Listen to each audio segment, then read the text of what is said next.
I'm 24 now, but this all started when I was 18.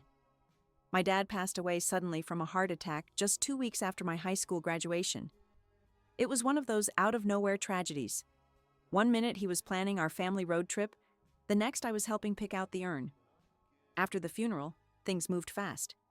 I was supposed to start college that fall, and my stepmom, Lisa, was suddenly in charge of all financial decisions. She and my dad had only been married for 3 years, and while we were never particularly close, we got along okay. She was always polite, if a little distant. I chalked that up to her being more into her job and social life than parenting. I figured she meant well. After my dad died, Lisa told me not to worry about money, that he'd left me well taken care of, and everything had been sorted out in the will. But I never saw the will. I wasn't even present when it was read. Lisa told me it was handled privately by her and the lawyer because I was too emotional to deal with it. At the time, I didn't question it. I was grieving, overwhelmed, and honestly, naive. She sold our house 6 months later and downsized to a condo. I moved into a dorm and focused on school. For the next 4 years, I lived off a modest monthly allowance that Lisa deposited into my account, just enough for rent, books, and groceries. I assumed that was what my dad had left me. I never really asked for more. Until now. Last month I graduated college and moved back to my hometown while job hunting. I temporarily moved in with my grandma, my dad's mom. Lisa and I hadn't talked in months. She'd remarried and moved to another state. One morning while helping my grandma clean out the attic, I found a box labeled with my dad's handwriting. It had old photos, some letters, and, tucked between 2 folders, a sealed envelope addressed to me. That's when everything unraveled. The letter was dated 2 weeks before his death. In it, my dad explained that he had finalized his will and placed $180,000 in a trust for me to be released when I turned 21. He said he wanted me to have full control over it, no strings attached, to use however I saw fit. College, travel, starting a business, whatever I wanted. I sat there frozen, rereading that line over and over. $180,000. And yet, I'd never seen a dime beyond that small monthly allowance. That letter didn't just punch me in the gut. It changed everything. The moment I finished reading my dad's letter, I felt this cold rush of disbelief. For 4 years, I'd lived under the impression that my dad had left me a little help, nothing major. Just enough to scrape by during college. But this? $180,000? That was life-changing. I didn't want to jump to conclusions, but the more I thought about it, the more it didn't make sense. Why would my dad write that letter and then just not follow through? And why did Lisa never mention a trust? I told my grandma everything. She was just as shocked as I was, and furious. She said she'd always found it odd that Lisa insisted on handling all the legal stuff without involving me or any other family members. But at the time, no one pushed back because grief makes you passive. We were all just trying to survive. The next day, I tried calling Lisa. She didn't answer. So I texted her, "Hey, I found a letter from Dad. It says he left a trust fund for me. Can we talk?" A few hours later, she called me back. Her tone was calm but weirdly clipped, like she was trying not to sound annoyed. She told me there was no trust. She said the will didn't mention anything like that, and that if I had questions, I should have asked years ago.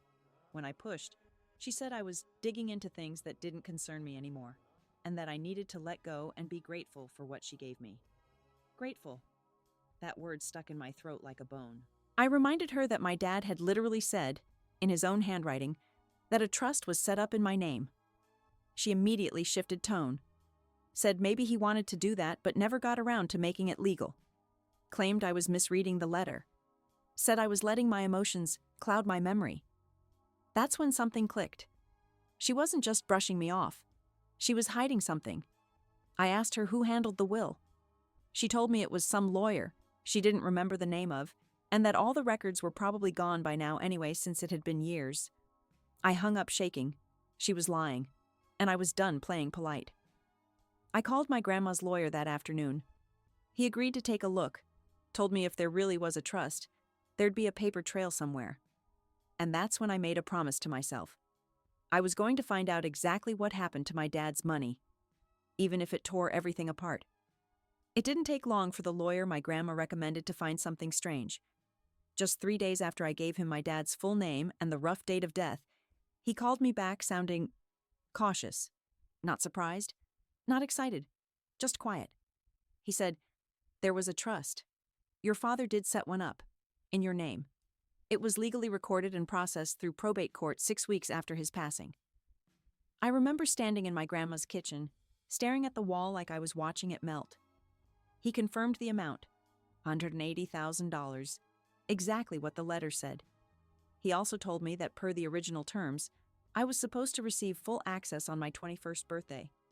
That was 3 years ago. And then came the twist. He asked me if I remembered ever signing a document called a disbursement waiver. I said no, never even heard of it. But apparently, one was filed.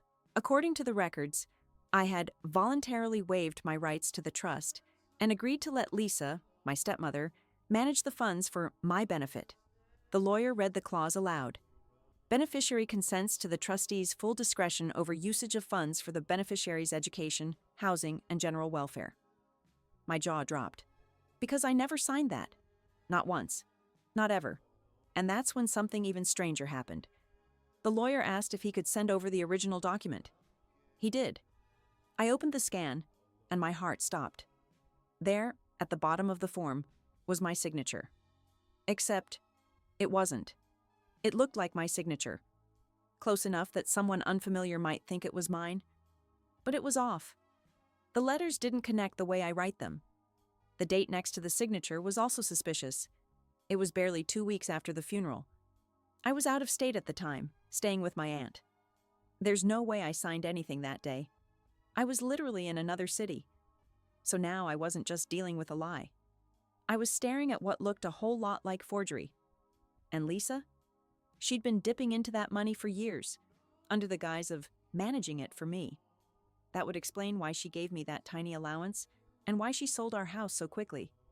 She'd made herself the trustee, and no one questioned it. I felt sick. Betrayed doesn't even cover it. I trusted her. She looked me in the eye and told me there was no trust. She let me believe my dad hadn't left me anything. Meanwhile, she was spending my inheritance and calling it support. I asked the lawyer what my options were. He was blunt. If that signature isn't yours, this could be criminal. That night, I sat in bed with the letter from my dad and the forged document side by side. And that's when it hit me. She didn't just steal from me. She stole who my dad believed I'd become. Independent, confident, taken care of. She let me struggle, knowing I didn't have to. And she chose to. After discovering the forged document, I was flooded with this mix of rage, disbelief, and humiliation. But more than anything, I felt stupid. For years, I thought Lisa was just distant, maybe a little cold, but I never thought she'd actually rob me blind. Literally. The lawyer and I got to work right away. We had to prove the signature wasn't mine, so he referred me to a forensic document examiner. They compared several real signatures of mine, college forms, my old passport application, bank documents, to the one on the waiver Lisa filed. And their conclusion? Highly likely to be a forgery. That was enough for my lawyer to send an official notice of intent to sue, along with a request for a full accounting of how the trust money had been used. Lisa had 14 days to respond. It took her 2. She emailed a 6-paragraph rant accusing me of turning on family, saying I was heartless, and that I was being manipulated by greedy lawyers who just wanted a cut. But she also said something that made my blood run cold. Everything I spent was on you. Rent, food, your school, your clothes. I didn't take a dime for myself. Lie. Because I started looking. Lisa wasn't quiet online. She had a public Instagram full of polished photos. I'd never really paid attention to it before, but now I went deep. And suddenly, every photo looked different. The designer handbags, the beach trips, the spa weekends, the luxury car she bought a year after my dad died, all while I was living off a $700 a month allowance in a shared dorm room. She used my inheritance to buy herself a brand new life. It got worse. One of the comments under a photo caught my eye. It was her new husband writing, "Can't believe you paid for this entire honeymoon. You're amazing." Paid for it? How? I took screenshots of everything.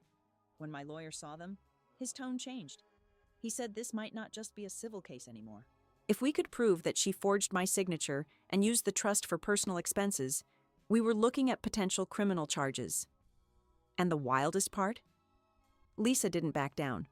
She emailed again, this time saying I was lucky she took care of everything, because without her, I would have blown the money on stupid teenage stuff. Then she had the audacity to write, "Your dad always said you weren't good with responsibility. He wanted me to manage it. He told me that the night before he died." I sat there staring at the screen, shaking, because that was a lie. The letter I found in the attic, the one my dad wrote, said the exact opposite. He said he trusted me, said I was capable, said he wanted me to have full access, no conditions. Lisa wasn't just rewriting the past. She was erasing my dad's last wishes. And now, I wasn't just fighting for money anymore. I was fighting for him. After Lisa's last email, the one where she claimed my dad wanted her to manage everything, something inside me snapped. I wasn't going to let her memory hole my father's last words. Not while she was out there spending my inheritance on weekend yoga retreats and silk robes while calling me ungrateful. My lawyer was already building the case. We had enough to begin a formal lawsuit to reclaim the trust funds, including the forgery report and proof of personal spending. But then something unexpected happened that cracked everything wide open. A friend of my dad's, someone I hadn't seen since the funeral, messaged me on Facebook after hearing from my grandma what was going on. He told me my dad had mentioned setting up 2 accounts before he died. One was the trust fund, which Lisa clearly hijacked. But the second? A backup account. According to him, my dad was always cautious. He wanted to make sure that no matter what happened, I'd have something set aside just for me, money Lisa couldn't touch. He didn't know the bank, but he remembered the name my dad used for it. For Ava, open at 21. That exact phrase. It gave me chills. With that clue, I sat down with my grandma, and we started calling every bank my dad had ever mentioned. It took days. Most places wouldn't give me any info since I wasn't listed on the account, until one rep at a small credit union paused after I gave my dad's name. She asked, "Are you Ava?" My heart stopped. She transferred me to their legal department. After verifying my identity, they confirmed it. There was an account, titled Ava's Backup Fund, set up by my dad 2 months before he died. The balance? $52,000. I sat there in total silence, staring at the screen as they emailed me the details. It wasn't the full $180K. It wasn't going to undo everything Lisa took. But it was proof. My dad had planned for this. He had protected me, even from her. I gave the info to my lawyer. He was stunned. With that second account, we could now prove Lisa had no right to control everything. That my dad had intended for me to have full autonomy. She wasn't just managing the trust out of necessity. She had actively concealed his real wishes. But here's the kicker. When we notified Lisa's lawyer about the second account, she freaked. Not through words, through action. Within 48 hours, we got an urgent proposal from her side offering to settle quietly. No lawsuit, no press. She'd pay back $110,000 if I signed an NDA and agreed to drop everything. No apology, no admission of guilt. Just money to make me shut up. And for a second, I considered it, because fighting her in court would take months, maybe years. I'd lose sleep, peace, energy. Part of me wanted it all to just be over. But then I opened my dad's letter again. He hadn't worked his whole life just for me to take a payout and disappear. He'd believed in me enough to prepare for this moment, like he knew I'd need to be brave one day. So I said no. I was taking her to court. The day we filed the lawsuit, I expected Lisa to go silent. Instead, she went on the attack.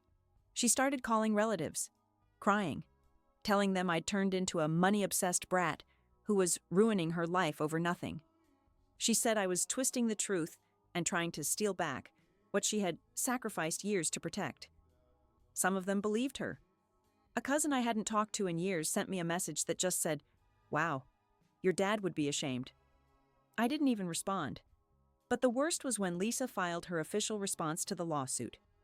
Buried in the legal jargon was this gem of a claim. The plaintiff, me, has shown patterns of financial irresponsibility, entitlement, and emotional instability which justify the defendant's discretion in managing the trust, even if the exact legal procedures were not followed. She actually called me unstable. She even accused my grandma of coaching me and said my lawyer was exploiting a grieving girl for a paycheck. But that wasn't even the most outrageous part. During the preliminary hearing, Lisa's lawyer tried to argue that the forged signature on the trust waiver wasn't a forgery at all. He said I must have signed it and forgotten. Forgotten. Like I accidentally signed away $180,000 and never noticed for 4 years. When the judge asked me directly, I said as calmly as I could, "No, I did not sign that document." And the expert witness we hired agrees with me. The judge nodded, took it down, and scheduled a hearing for the forensic examiner to testify. Lisa looked confident until the day of the hearing. The examiner laid everything out, letter by letter, stroke by stroke. He even showed side-by-side comparisons of real signatures versus the fake one. By the end, it was clear to everyone in that courtroom. It wasn't mine. Lisa's entire posture changed. She stopped looking smug, stopped taking notes, just stared down at the table while her lawyer tried to pivot the conversation to intentions. But the damage was done. The judge didn't rule that day, but he made one thing clear. The waiver was invalid. That meant Lisa had no legal authority to manage the trust. And suddenly she had no ground left to stand on. But of course, she wasn't done trying to manipulate the situation. That night, I got a text from an unknown number. I almost didn't check it. It was from Lisa. She said, "I didn't mean for things to go this far. I was trying to protect you. If you drop the case, I'll make sure you still get something. We can both move on." She really thought I'd just fold. But what she didn't know, my lawyer had already uncovered one final piece of evidence. A secret bank transfer, one that would destroy her entire defense. I didn't reply to Lisa's text. I just stared at it, letting the words sink in. If you drop the case, I'll make sure you still get something. Still, she was acting like I was begging for scraps, like I was the one in the wrong. She spent years living off my inheritance while I survived on a tiny allowance, and now she wanted to cut a deal because she finally realized I wasn't bluffing? Absolutely not. The next morning, my lawyer showed me what he'd found. It was a document that Lisa never expected anyone to dig up, because it wasn't part of the trust's official accounting. It was flagged during a subpoena of her personal financial records, something we'd requested after proving the forgery. It was a wire transfer, from the trust account to Lisa's private offshore savings account in the Cayman Islands. The amount? $73,000, labeled as consulting fee. There was no mention of this anywhere in the trust documents. No paperwork. No record in the statements she originally submitted to the court. She'd hidden it, which meant, legally, she'd committed fraud. When my lawyer brought it to the judge in a supplemental filing, everything changed overnight. What had started as a civil case over inheritance turned into something criminal. Within a week, the judge ordered a full audit of every transaction Lisa had ever made using trust funds. She went from playing victim to being investigated. And the cherry on top? The wire transfer had been made exactly 1 month after my 21st birthday, the day I should have taken control of the trust. That was the moment she should have stepped back and handed everything over. Instead, she stole a chunk of it and buried it. There was no more room for argument, no more pretending. Even her own lawyer started to back off. During the next hearing, he asked for a recess. My lawyer said later he looked sick, like he had just realized he'd hitched himself to a sinking ship. And then, it finally happened. Lisa broke. She offered a full settlement. Not the shady kind with an NDA and vague promises. A real one. Every remaining dollar from the trust, plus restitution for what she had spent on personal expenses, including legal fees and interest. But it came with one last plea, that I don't press criminal charges. My lawyer left the choice up to me. I could take the money and walk away, start over, rebuild. Or I could push forward, take her to court, and watch her face possible jail time. I didn't know what to do, because part of me, a big part, wanted her to suffer the way she made me suffer. But another part was tired. Just so tired. I stayed up all night thinking about it. Lisa was offering to give it all back. Everything she stole. Every dollar she used to fund her designer wardrobe. Her second wedding, her spa days and business retreats, plus damages. My lawyer said it was the best deal I'd get without dragging this through trial. But part of me wanted to say no, not for the money, for the principle. For the years she let me struggle, knowing full well I was supposed to be living a completely different life. For the moments she told me to be grateful while she siphoned my future into beach vacations. For the absolute gall of pretending she was protecting me while cashing checks in my name. I wanted her to pay. But then I remembered something my dad once said. Not in the letter, but when I was 14, after I lost a school debate and wanted to throw a tantrum. He told me, winning doesn't always mean beating someone. Sometimes it means stepping out of their reach. So I signed. No NDA. No silence clause. Just a full financial settlement. I kept the right to tell my story, to speak the truth, because I earned that truth, and because my dad deserved to have his intentions honored out loud, not buried in some sealed file. 2 weeks later, the money hit my account. All of it. Along with a handwritten letter from Lisa's attorney, not her, acknowledging the forgery and agreeing to forfeit her role in any other legal claim to my father's estate. She never contacted me again, but I heard through my grandma that she sold her car, downgraded homes, and quietly separated from the man she'd remarried. Apparently, he didn't stick around after her assets froze. Classic. As for me, I used a portion of the money to pay off my student loans, took my grandma on a trip to the coast, her first vacation in a decade, and finally, I enrolled in the business course I'd always dreamed of, but couldn't afford. I still have my dad's letter. It's creased and worn from how many times I've opened it, but I read it whenever I feel lost. Not because I need the reminder of what Lisa did, but because I need the reminder of who I am. My dad believed in me enough to plan for a future he never got to see. He trusted that I would fight for myself when the time came. And I did. I didn't just win back my inheritance. I won back my story, my name, my future. And no one, not even the woman who tried to erase it, can take that from me now.